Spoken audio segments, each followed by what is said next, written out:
course, like everybody else, I too watch the news. And if you only watch the news, it seems like things are bad and getting worse.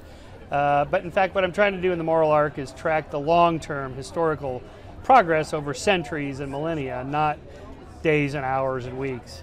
So in other words, follow the trend lines, not the headlines. And if you just think about it for a second, take the bigger picture, the abolition of slavery. It's illegal in every country in the world, even though it's practiced in a few corrupt governments. It's practiced nowhere in the Western world anymore. The abolition of torture, it's now illegal in all Western democracies. The right to vote by blacks, by women, everywhere in the world in all democracies. The spread of democracy itself is a form of moral progress. There are now 118 democracies in the world.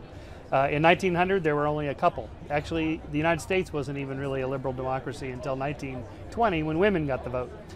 So that's the kind of big progress steps that I'm talking about. The civil rights movement, same-sex marriage is now legal as of just barely a week and a half. And that you include in the moral arc. Oh yes, absolutely. Yep. In other words, some people would say no. Well, I know, but they're traditionalists who want to conserve the old hierarchical, sort of class-based society, whereas the long-term trend is to grant more individuals more autonomy and freedom and liberty over their own body, their own mind. In other words, here we are at Freedom Fest. This is what it's all about, is that it's my mind, it's my body. I can do whatever I want. You can't tell me what to do as long as I'm not hurting somebody else.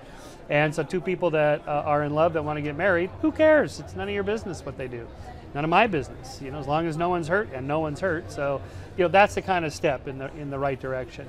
And having that as a standard, that is the rights of an individual to have the power and autonomy and choice over his own mind and body, that's what's been happening, expanding the moral sphere to include more people for that over the last, say, 250 years or so since the Enlightenment.